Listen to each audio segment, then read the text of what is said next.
Hello student, standard 8 factors affecting friction यहाँ से बाकी था। Activity 12.2 tie a string around a brick. Right, जैसे पिक्चर में बताया गया है, एक दूरी लेकर ब्रिक के आसपास बांधनी है उसको।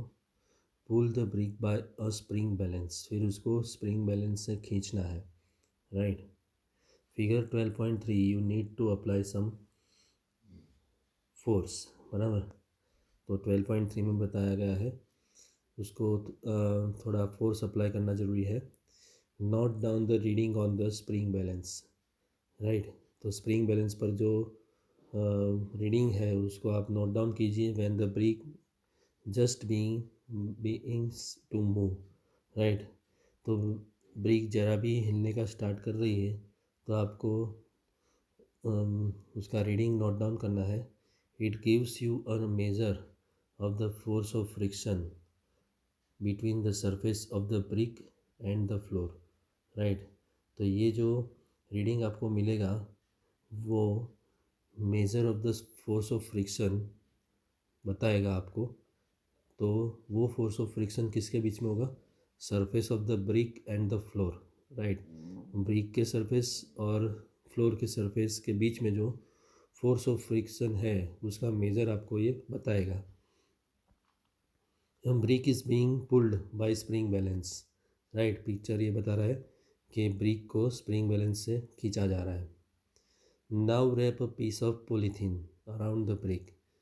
राइट, तो ब्रिक के आजू बाजू में पॉलीथीन का पीस लगा दीजिए। बराबर, उससे मतलब लपेट लीजिए, पॉलीथीन के पीस से उसको लपेट लीजिए ब्रिक को। And repeat the activity. उसके बाद बराबर पॉलीथीन से लपेटने के बाद एक्टिविटी वापस कीजिए। Do you observe any difference in the readings of the spring balance in the above two cases? Right, तो ये दोनों के बीच में आपको कोई डिफरेंस लगा? राइट, मतलब स्प्रिंग बैलेंस के रीडिंग में कोई डिफरेंस लगा? इन अबोव टू केसेस मतलब कौन से दो केसेस? मतलब पॉलीथीन लगाया था उसके पहले और पॉलीथीन लगाने के बाद दोनों के रीडिंग में क्या फ़र्क मिला? What might be the reason for this difference? तो ये डिफरेंस के लिए क्या रीज़न हो सकता है? राइट, माइट मतलब हो सकता है। Repeat this activity by wrapping a piece of jute bag around the brick. यही एक्टिविटी आप जूट बैग को ब्रिक के आसपास में लपेट के कीजिए वापस ये एक्टिविटी। तो सेम एक्टिविटी आपको ब्रिक को जूट बैग से लपेट के करनी है। What do you observe? Right, तो सब में थोड़ा थोड़ा फ़र्क रहेगा क्योंकि उस पॉलीथीन से जो हमने फोर्स ऑफ फ्रिक्शन लगाया था वो उसमें ब्रिक हम इजीली खींच सकेंगे। जूट बैग में थोड़ा फोर्स ऑफ फ्रिक्शन ज़्यादा रहेगा, इसलिए उसको थोड़ा हार्डली हटा सकेंगे, पॉलीथीन में इजीली हटा सकेंगे। Spring balance is a device used for measuring the force acting on an object. तो स्प्रिंग बैलेंस वो डिवाइस है जिसको हम यूज़ करते हैं इसके लिए, फोर्स ऑब्जेक्ट के ऊपर जो फोर्स लगता है, राइट, वो फोर्स को मेज़र करने के लिए हम स्प्रिंग बैलेंस यूज़ करते हैं। It consist of a coiled spring which gets stretched when a force is applied to it. Right, उसके अंदर एक कॉइल्ड स्प्रिंग होती है, जो स्प्रिंग स्ट्रेच होती है जब हम उसके ऊपर फोर्स लगाते हैं। ऑब्जेक्ट के ऊपर फोर्स लगेगा, राइट, तो वो स्प्रिंग स्ट्रेच होगी। बराबर, तो वो कॉइल्ड स्प्रिंग उसके अंदर होती है। Stretching of the spring is measured by a pointer moving on a graduated scale.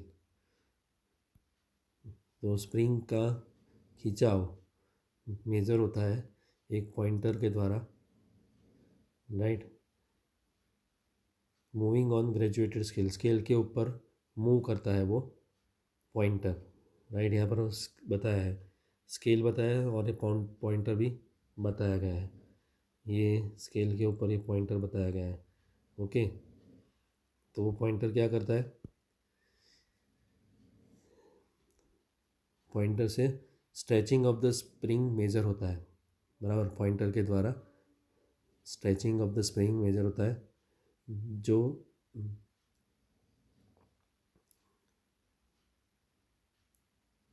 Graduated scale के ऊपर होता है। The reading on the scale gives magnitude of the force, right. Scale के ऊपर जो रीडिंग होता है वो मैग्नीट्यूड ऑफ द फोर्स हमें बताता है, ओके। देन एक्टिविटी 12.3, तो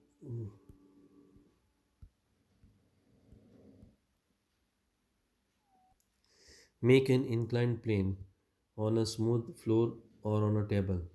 तो स्मूथ फ्लोर या तो टेबल के ऊपर आप इंक्लाइन प्लेन बनाइए। You may use a wooden board supported by bricks, तो वुडन बोर्ड का भी यूज़ कर सकते हैं जो ब्रिक्स के द्वारा सपोर्ट होता है, और ब्रुक्स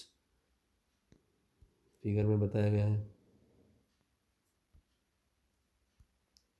राइट। यहाँ पर बताया गया है।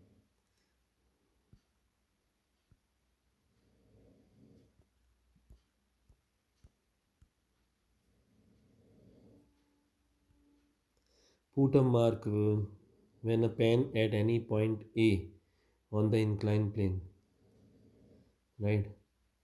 Put a mark with pen, pen के द्वारा एक मार्क कीजिए at any point A on the inclined plane, right. यहाँ पर बताया गया है mark A।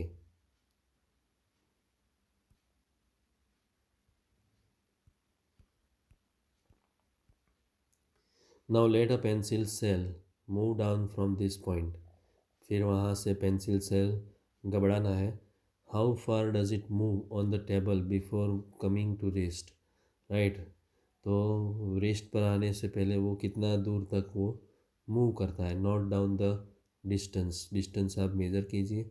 Now spread a piece of cloth, फिर पीस ऑफ क्लॉथ स्प्रेड कीजिए ओवर द टेबल, टेबल के ऊपर piece of cloth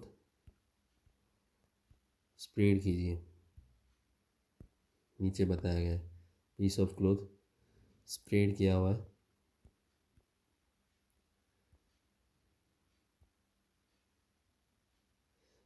make sure that there are no wrinkles on the cloth, फिर क्लोथ के ऊपर ज़रा भी रिंकल्स नहीं होने चाहिए, करचली नहीं होनी चाहिए। ट्राई दू ट्राई द एक्टिविटी अगेन, फिर वापस एक्टिविटी कीजिए। Repeat this activity bye spreading a thin layer of sand over the table, फिर यही एक्टिविटी सैंड का पतला लेयर रख के भी वापस करनी है टेबल के ऊपर। टेबल के ऊपर सैंड का पतला कवर रखना है, राइट, लेयर रखना है। Maintain the same slope through out the activity, सब में मतलब सारी एक्टिविटी में स्लोप तो हमें सेम रखना ही है। Does the distance covered depend on the nature of the surface on which the cell moves, right. तो डिस्टेंस जो कवर करेगा सेल, वो कौन से सरफेस पर वो जा रहा है उसके ऊपर डिपेंड करता है। Could the smoothness of the surface of the cell also affect the distance travel by it, तो सरफेस ऑफ द सेल की स्मूथनेस जो है वो भी डिस्टेंस ट्रैवल के ऊपर अफेक्ट करता है, बराबर। मतलब सेल भी जितना स्मूथ होगा वो उतना ज़्यादा डिस्टेंस कवर करेगा, फ्रिक्शन उसके ऊपर कम लगेगा। I shall try the activity by wrapping a piece of sand paper around the cell, right. तो सेल के आसपास sand paper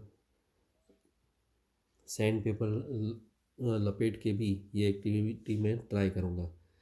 friction is caused by the irregularities on the two surfaces in contact.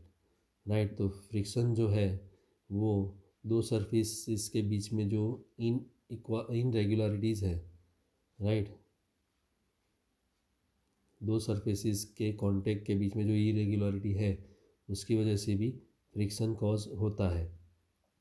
Even though surfaces which appear very smooth have a large number of minute irregularities on them. Right, कि ऐसे surfaces भी जो हमें smooth लगते हैं, right, तो उनको भी large number of minute irregularities उनके ऊपर होती हैं। irregularities on the two surfaces lock into one another।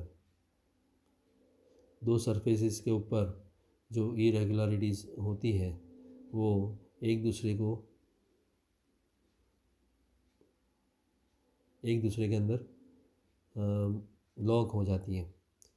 when we attempt to move any surface, बराबर, कोई भी सरफेस के ऊपर मूव करना हम अटैम्प्ट करेंगे, ट्राई करेंगे, we have to apply a force to overcome interlocking. Right, तो हमें फोर्स लगाना पड़ेगा जो इनके इंटरलॉकिंग को ओवरकम करें। राइट, मतलब कोई भी दो सरफेस एक दूसरे को जकड़ने का ट्राई करते हैं, वो जकड़ना हमें दूर करने के लिए फोर्स लगाना पड़ता है। On rough surfaces there are a larger number of irregularities. तो रफ सरफेसेस जो होता है उनके ऊपर लार्जर नंबर ऑफ इरेगुलरिटीज़ होती है।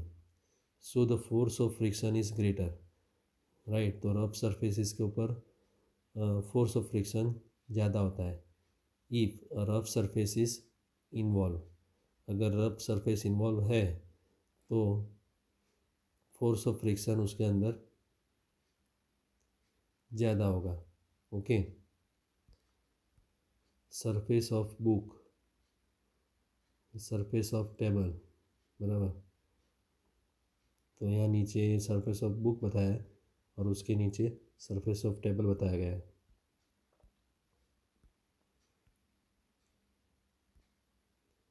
तो यहाँ से हम नेक्स्ट टाइम करेंगे।